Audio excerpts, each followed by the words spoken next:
Welcome, everybody, to the NHL Weekly Show on the Grueling Truth Sports Network. I am your host or co-host for the NHL Weekly Show, Mike Goodpaster. Right now, I'd like to welcome in my co-host, NHL beat writer, Sam McGinnis. How you doing, Sam? I'm doing good. We start the first round tomorrow.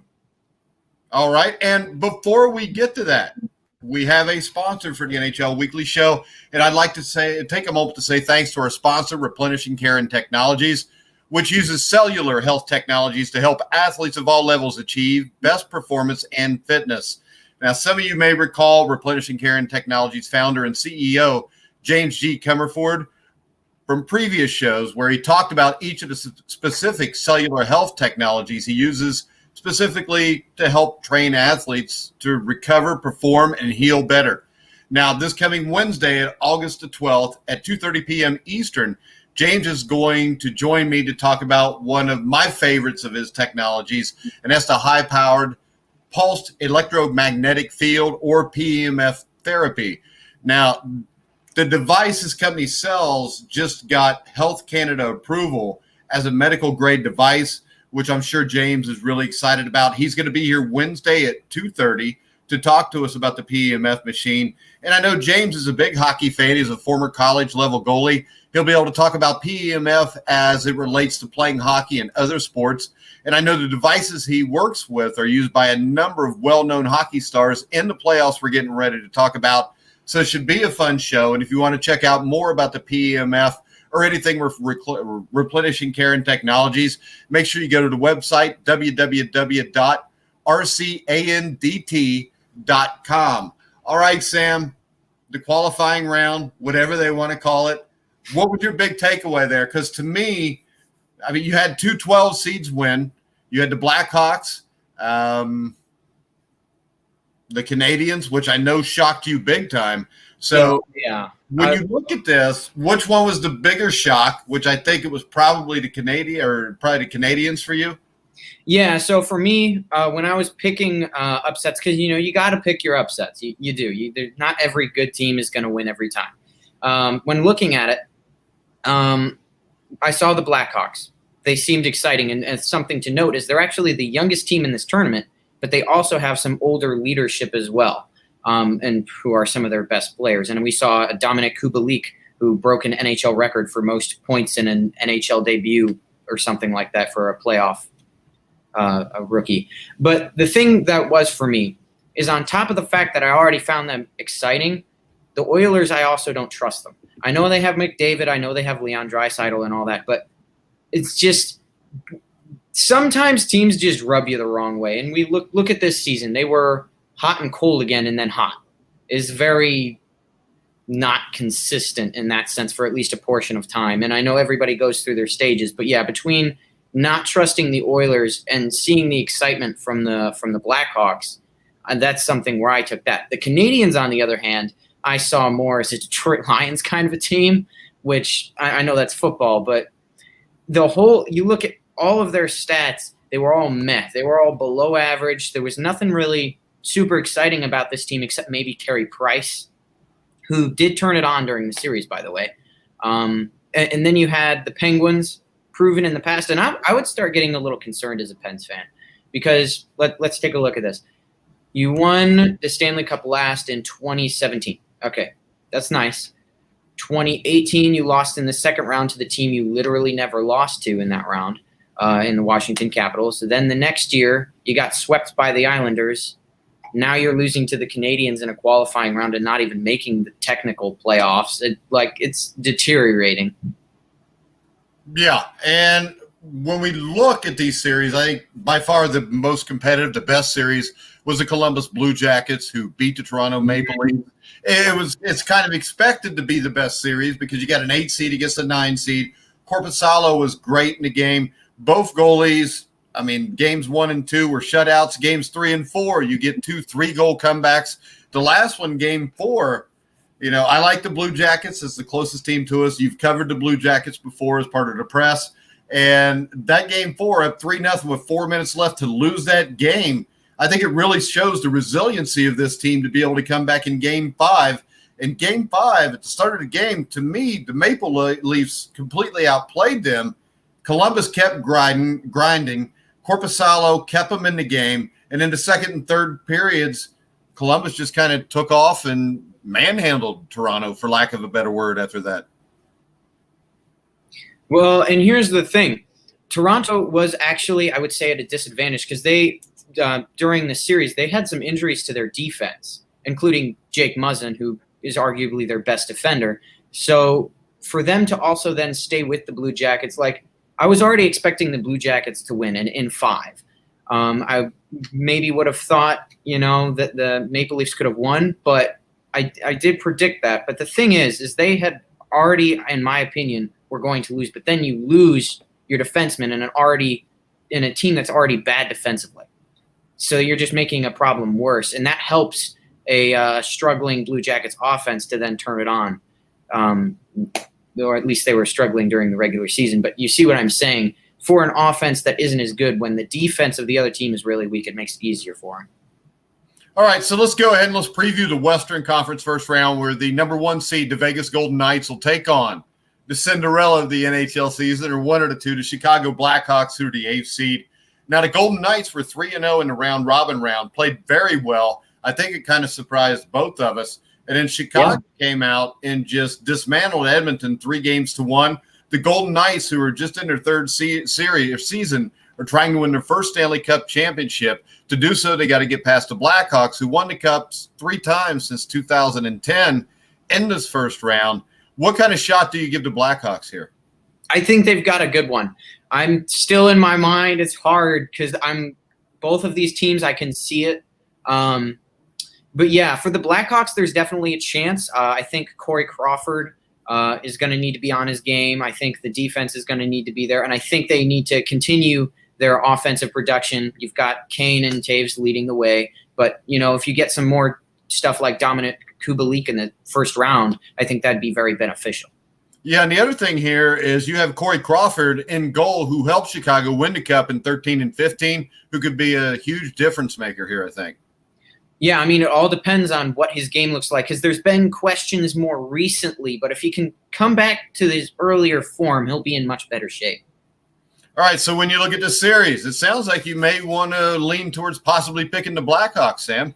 Yeah, it's very hard for me. I'm going to say it's going to be in 7 games. And I'll pick the Blackhawks for this one. It's very hard. I could see the Vegas Golden Knights for sure, but this is one of those where it's like 50-50 and you just got to pick one. They're really, in my opinion, I don't have an advantage on either one. All right, I think the Golden Knights win this in a 4-game sweep or possibly 5 games. Ooh. I think the difference here is Marc-Andre Fleury, who won the Stanley Cup 3 times with Pittsburgh in 2009, 16, and 17. He helped Vegas to get to the Cup in 2018. I think Vegas looked really good in the, whatever they call that, the round robin they did for the top 4 seeds. I think Fleury's the difference. I'm going to say Vegas wins in 5. And I think the other one here is Max Pacioretty, who hasn't practiced since July 20th. He was ruled unfit to play. And I think if they get him back, I think that's a huge thing. And the other one here is the Blackhawks. This is their first postseason since 2017. Yeah, it is new to them. I will say this, though. With Fleury, I don't even know if he'll be in goal. I think it might be Robin Lehner, which I actually would take here as the superior goalie anyway, because Fleury's been struggling as of late, and Robin Lehner is proven. But we'll see. We'll see. Well, I think it's going to be one of the two. I would go with Fleury because of this. He's got the experience. And even if he has struggled in goals of late, in the end, I want the guy that's won 3 cups and taken my team to another cup a few years later. Yeah, and you've still got veteranosity there, if that's a word. Yeah, I don't think it is, Sam. It's really not. I don't think, but we'll see. Next up, we've got the St. Louis Blues, who are 0-2-1 in the round robin against the Vancouver Canucks. This is a 4 seed against a 5 seed. The Canucks beat the Minnesota Wild 3-1. The Blues are searching for their game right now. They're the defending Stanley Cup champions. They lost all 3 of his round robin games. At least they did to me. Is what 0-2-1 was. and they're struggling right now. I think they're ripe for an upset here, Sam. Yeah, I agree with you. Especially you look at the Canucks, another exciting team, and they just got battling to win their series. And don't let it fool you. It was competitive when I was watching it versus the Wild. So they've come off of very competitive hockey, and where the Blues have been struggling. So I'm seeing the Canucks in 6 on this one. I didn't ask you to pick it yet. I thought we're going to talk about it a little bit. We'll keep talking about it, but that's my already I'm doing it ahead of time. Yeah, and the thing here is, as we all know, maybe the big thing is goaltending. You got Jordan Binnington, who helped St. Louis win the Cup last year. They played amazing from about the middle of January on against Jacob Markstrom. I mean, who's the advantage here? So with how the Blues have done, I'm going to say Markstrom, but if Binnington can return to his form that he had during the season, then it's 100% Binnington. Well, I think it's Binnington, and that's why I'm not real sure about this series. Because when you look at this, you've got a team in the Blues that went to the Stanley Cup. They won the Stanley Cup last year. So when you're playing 3 round robin games to see if you're 1 through 4, I don't think that's that big of a deal to them. I actually expect Vancouver to stretch this series. I think it'll go 7 games, and then I'm going to go with Jordan Binnington to be the difference in Game 7. Well, yeah, and a thing to think about for the Vancouver Canucks, something I was watching, I think it was during Game 4. That was a really exciting game for Vancouver, by the way. Markstrom's short side game needs some help. They were attacking it very aggressively, and they got several goals, like 2 or 3 on his short side, which is concerning. So he's going to need to shore that up. All right, next up, we're going to look at the Dallas Stars against the Calgary Flames, which I think this is maybe the best matchup. I really like this series. Number 3 against number 6. The Stars didn't play well in the round robin. They were 1-2. The Flames won the series 3-1 over a beat-up Winnipeg Jets team. And I think the Flames are going to enter more defense play first. They need elite goaltending to be able to get past this. How do you look at this series between Dallas and Calgary, Sam? I mean, they're very similar teams. They're both defense, goaltending. This is what they're looking at. In one team, you got Cam Talbot. On the other side, you got Ben Bishop. I think for me, I'm going to be picking the Stars on this one.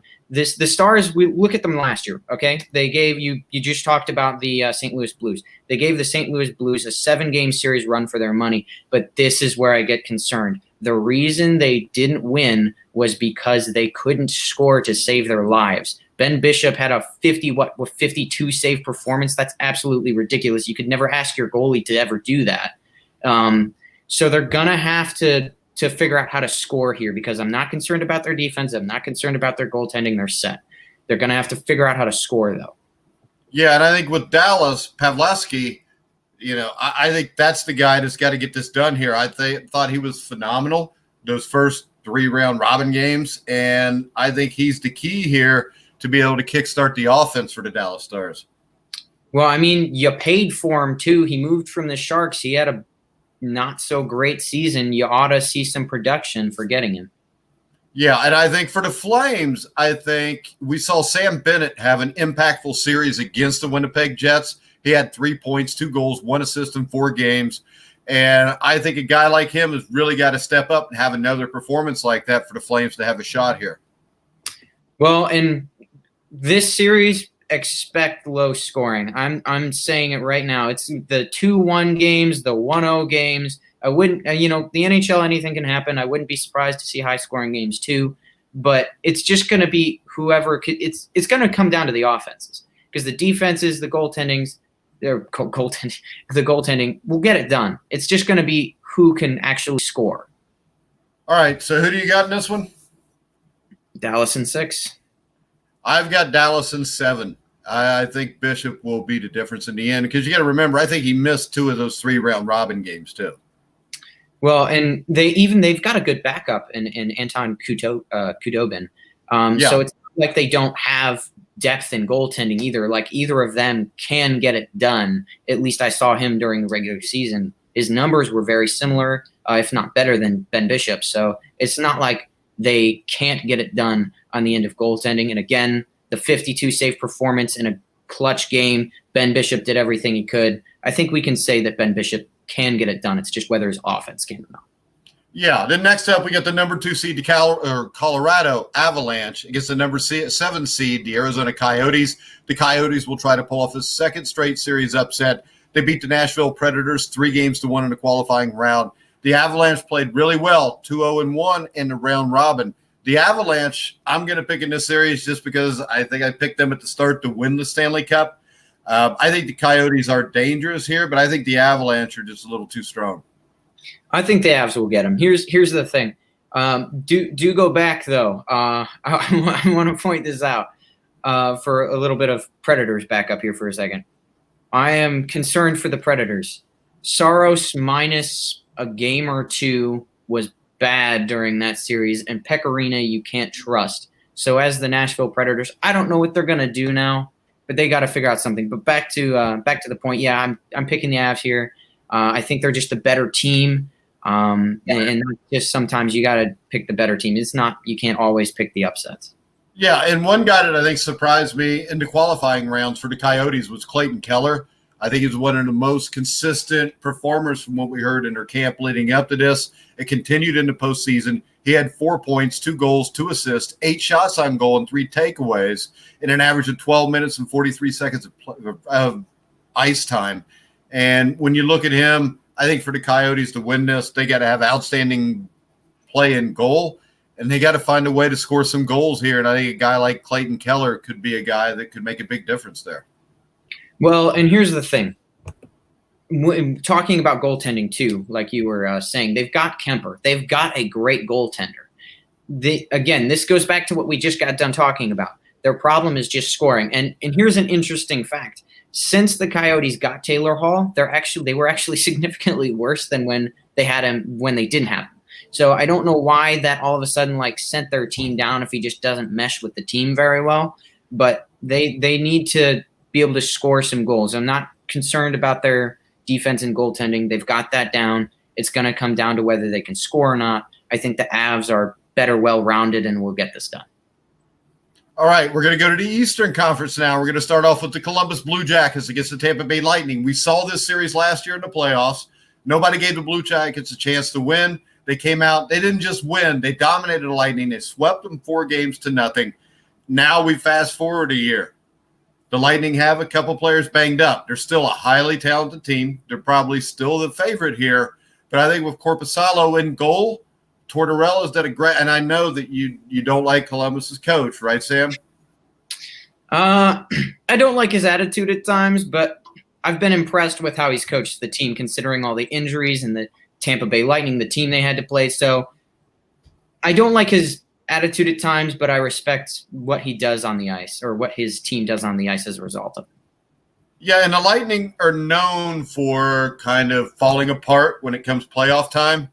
And when you look at that, that's why I don't read too much into them playing great in a round robin, because a round robin is not a one-and-done thing you know what I mean. I mean, it's not a life or death situation, which is what they've had problems with before.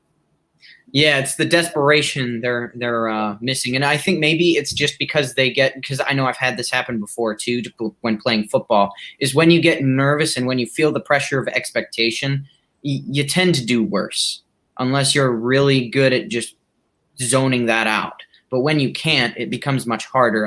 I found that when there's less expectation, I've actually played better. All right, I want to say to Alan, hi, because he said hi to Mike and Sam. We have Dale Chi-Town, who said Dallas goaltending is super solid. Avs pull it out, too much scoring power. So when we look at it also, he said I should call in a ringside reporter again sometime. So I will definitely do that as long as they're still on Sunday nights. When we look at a series, does Columbus get the upset again like last year? Yeah, I think they do. The thing is, though, the Tampa Bay Lightning, when you see that much talent on one team, you're waiting for it to just come out. but the expectation is still not for me. I will say that they won't get swept this time around. I think that's a little ambitious. Maybe in 6 or 7 games, Columbus will get it done. I think the difference between these two teams, or one of the big differences, is that Columbus can be clutch. They get it done when it matters, where the Tampa Bay Lightning kind of have some struggles with that. All right. I'm going to agree with you. I think Columbus wins this in 6 games. Next up, we go to the next matchup in the East, which is the number 1 seed, the Philadelphia Flyers, against the other Cinderella in here, the Montreal Canadiens. The Canadiens won their series 3-1 over the Pittsburgh Penguins. The Flyers were 3-0 in the round robin. And, Sam, we got to wonder if maybe, to me at least, if the Flyers may not be the best team, because they finished the season 14-4. They came out in the round robin and dominated everybody. So this is going to be a tough task for the Flyers, I think. So for me, here's where it comes out. The Flyers are really good at beating really great teams. I mean, we've watched this. It happened during the round robin. They beat the Blues, Boston, and the Capitals in the same week during the regular season. So I'm not surprised that much that they went out and did what I thought they were going to do. They beat great teams. My concern then comes if they're beating these great teams, and if it is truly consistent, then the rest of their record came from bad teams. So I don't know if they have a serious problem with losing to bad teams, but there is some concern for me there. I'm like sitting here a little nervous because although the Canadiens typically should never have a shot at winning a series, they're facing a team that might be actually in the best situation for them. And it kind of sucks when you think about it coming from the Flyers, because if you're the best at beating great teams, but you're not so good at beating bad teams, you'd almost wish you kind of did worse during the round robin, so you had a worse seed and faced a better team. Well, I think this. The Canadiens were the number 12 seed in the qualifiers. They upset the Penguins, due mostly to me to Carey Price. He had a 1.67 goals against average, a .947 save percentage. Anytime you got a hot goalie, you're dangerous. But I'll tell you this, Sam, that 14-4 at the end of the season wasn't just all against great teams. You combine that, they've won, 17 out of the last 21 games. I think the Canadiens are probably already happy with what they've done. I'm going to say the Flyers win this series in 5. I think I'll take it a little further and say that they win in 6. But there is like that slight nervousness still there for me that the Canadiens will get something done because of the Flyers, but we'll see. But yeah, I'm calling Philadelphia in 6. All right, Sam. You don't have to be nervous about it, Sam, unless you're betting on it. Oh, that's true. I'm not betting any money on this. Yeah, you don't have to be nervous. You just watch the games. It's more fun that way. I'll tell you, prediction for anybody that's like predicting out there, it ruins the game in a sense, because then you want the team that you predicted to win, but if you hate that team, it's a mess. It doesn't matter. Nobody remembers what you picked by the next week anyways, unless you write it down. Next up, the Washington Capitals will face the New York Islanders. When we look at this, Washington was 1-1-1 in the round robin. The Islanders, for the most part, dismantled the Florida Panthers 3-1-1. I think stylistically, the Capitals are much tougher for the Islanders. I think the Panthers were kind of made for the Islanders. And this is a showdown between Barry Trotz, the Islanders coach, and his former team. And I think that'll be one of the main storylines about this entire playoffs, at least the first round. What do you think here? Do the Islanders have a shot to pull the upset? Yeah, I think they do. And especially consider this. Barry Trotz knows how Alex Ovechkin plays. He knows how the team operates, at least in some senses. He's coming from knowing that team already. So he might have a better game plan compared to other coaches. I think the defense for the Islanders is really, really good. I think the goaltending is also solid. We talked about how that's, really important. This is going to be a good series. And this is another one of those 50-50s for me, but I'm going to pick the Isles in 7. I want to pick the Isles, but Braden Holtby, I think you can count on Braden Holtby. I think Varlamov was solid against the Panthers, but I think when you look at this, I mean, Holtby is 16-6-3 with a 2.44 goal per average, 91.8 save percentage in 27 regular season games against the Islanders. When I look at this, I think it's going to be a tough series. I'm going to take the Islanders to lose in 6 to the Capitals. But I mean, the thing I remember about the Islanders and the Capitals in the playoffs was 1987 when they played like 7 overtimes in a Game 7. Ugh. Dang, I would not want to at that point. They started that game like 7 or 8 o'clock at night, and it finished at like 4 or 5 o'clock in the morning. Ouch, that's baseball legendary right there.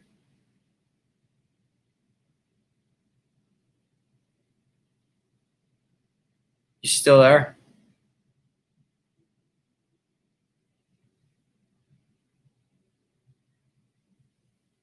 Oh boy. This is weird. All right, folks. This is what happens when you have technical difficulties. We were supposed to have better HD tonight, so I don't know why it's messing up. But if you all want to send me and Mike any of your picks yourself, I would love to see some of those, some of the reasons for them.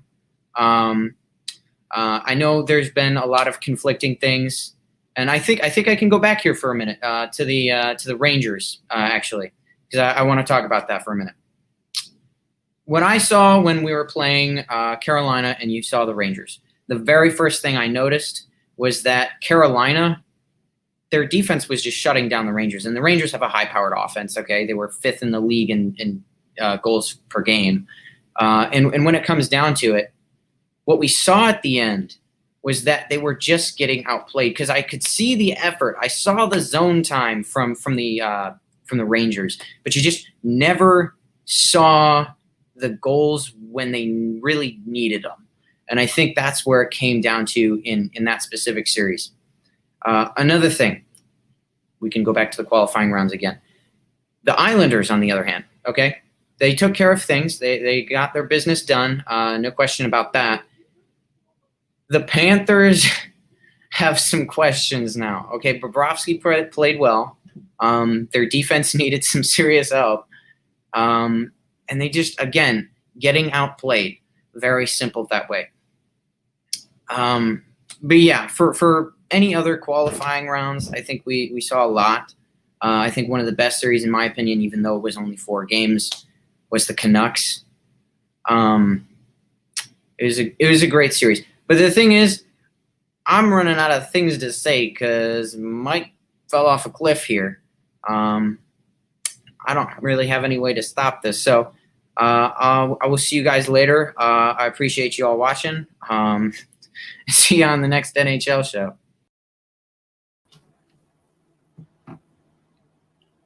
All right, guys. Can you guys hear me? We just had the power outage with a storm here. I'm waiting for Sam to get back on so we can finish the show.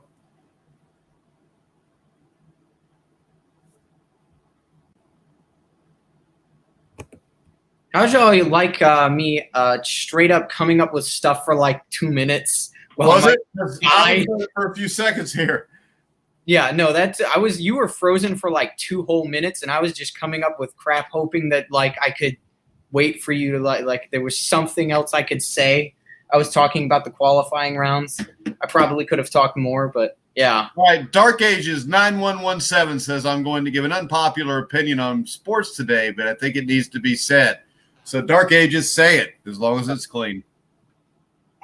But what series were we on, Sam? I don't even know. I started with the Hurricanes versus the Rangers. I mentioned how they got outplayed, and the Carolina's defense, at least for a portion I watched, was playing really well. You could tell it was really frustrating because there was a lot of stick-on-stick action. It was really obnoxious for the Rangers, who won the draft lottery today, by the way. So they'll probably the New York Rangers won the draft lottery. It's the only thing they win now, Sam. Man, I was looking for the upset. I think the Hurricanes are a dark horse threat for the Cup. Their defense, goaltending, and their offense isn't bad either. We've talked about this. I've written about it in articles. They're well-rounded, so I could see them going a distance. And I feel like, did we miss that series? Have we not talked about who they're playing? That was the last series we needed to talk about before God decided it was time for us to chill out on the show for a few minutes, and now we're back. All right. He's like, you and Sam are talking too much. Chill out. But we're going to talk about the Bruins, the number 4 seed against the Carolina Hurricanes, the number 5 seed. The Bruins were not very good, to say the least, in the round robin as they went 0-3. The Hurricanes dominated the New York Rangers 3-0, and they will play in the first round matchup. Now, when you look at this, Sam, I'm not going to read a lot into the 0-3 in the round robin just because, as I told you last show, and you didn't want to believe me, I think for most teams, that's not that big a deal if they're 1-4, especially there's really no home ice advantage here except who gets to who makes the first move or who gets to make the last move on the line changes. So other than that, I'm not going to read too much into it. The Boston Bruins are still a really good team, but with that being said, they looked really bad.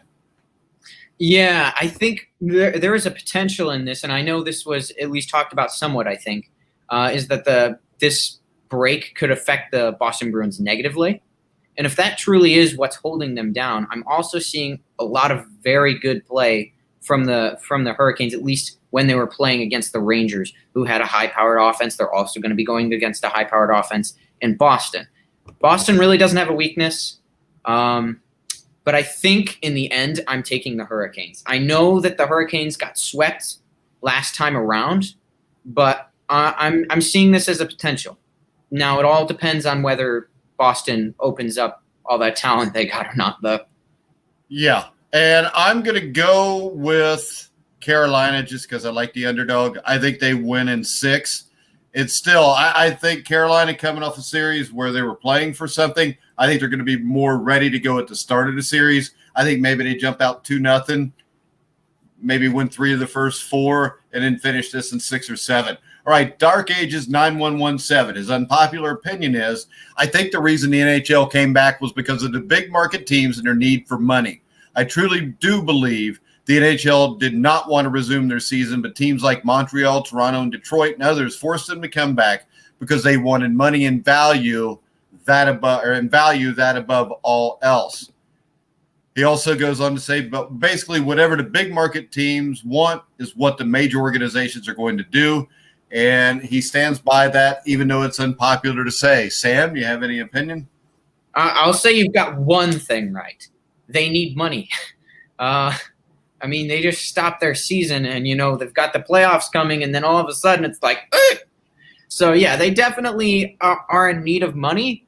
I failed to see how Detroit would help push a continuation. Well, I think what he's saying is you're still bringing money into the league, which gets dispersed with all the teams. If there's no playoffs, then that big market loses any kind of television revenue, probably. Well, and another thing you have to consider is also a lot of the players wanted to resume play as well. And I would hope someone somewhere would actually care about the players, but yeah, nobody ever cares about the players. We see that in college sports all the time. Dude, someone go look at his quote today for those of you who have not seen it. Like, that could make a lot of sense, what he said. I kind of appreciate that. Well, he's right. I mean, it's just like where we live, the Cincinnati Public Schools. They shut down the first 5 weeks of their season. And I was talking to one of the coaches there, and he's like, it's a lot more dangerous for these kids to be at home than it is to be in school because of where they live.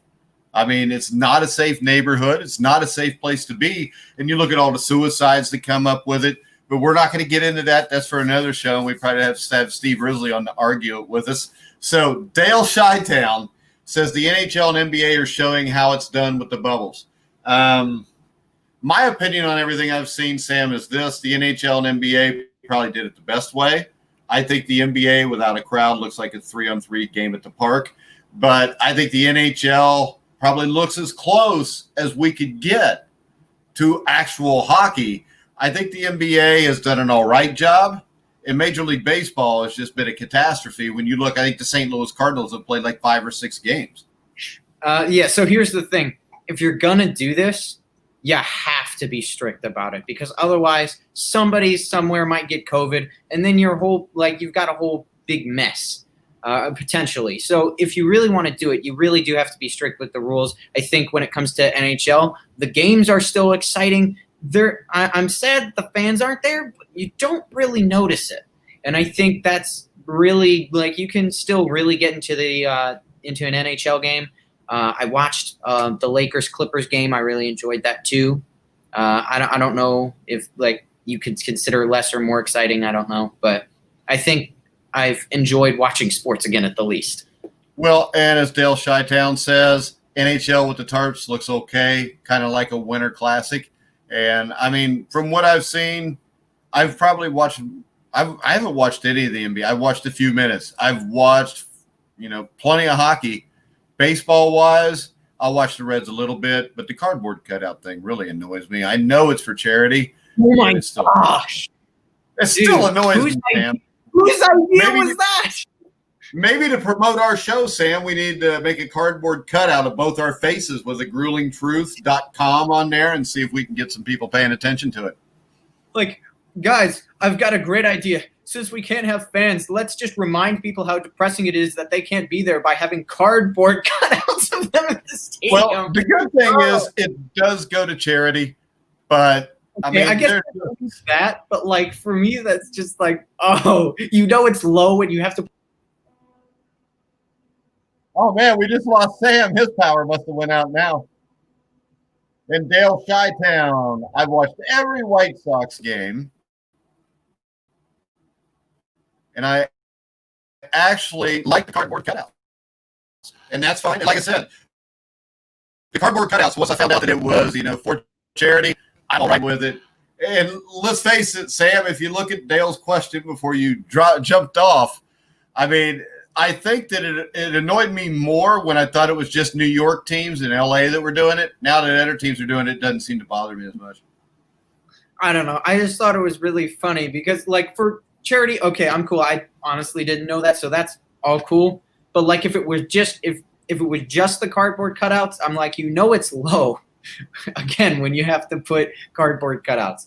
But again, the charity thing, okay, I'm cool for that. However you want to do that. I just thought it was a little funny. All right, guys, we're going to wrap it up here. We will be back next week, probably, or whenever the second round ends, we'll come back on, or the first round ends, we'll come back and predict the second round and see if me and Sam can pick every series perfect like we just did tonight.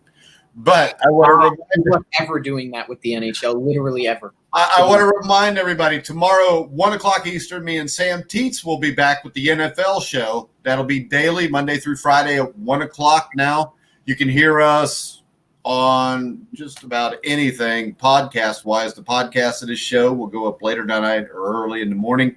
You can always hear us live on our Facebook group page or on YouTube, Twitch, Periscope, you name it, we're there. I want to thank Dale Shytown and Dark Ages 9117 for their comments. And Sam, I want to bring up again the PEMF machine, Replenishing Care and Technologies. His founder, James G. Comerford, will be with me to talk about that machine Wednesday at 2:30. And that's the machine that I think 3 years ago, my son, who was a quarterback on the high school team Sam played on, he tore the ligaments in his wrist his sophomore year, Sam. I think that's before you were there. And they told him he would be out for 5 to 6 months and needed surgery. And I talked to James, and there was a guy named Dr. Fick, who's a chiropractor in the Cincinnati area, who had the PEMF machine. They put that on my son's wrist before every practice, before every game. He made it through the next 3 years without having to have surgery. I mean, the machine is actually absolutely outstanding. There's a lot of connections with the machine to the NHL. A lot of NHL players are using it. So if you're interested, guys, I would highly recommend you check out James. He's a great guy. He's got some great products, not just a PEMF machine. And we will be talking about that Wednesday, but I really want to thank them for being the sponsor to this show. Sam, do you got anything to say before we wrap it up? No, other than I might be on an NFL show coming up here soon. I know we were going to do top 10 teams at some point. Who's going to let you on their NFL show, Sam? I didn't hear about that. Is it another network? Funny how that works.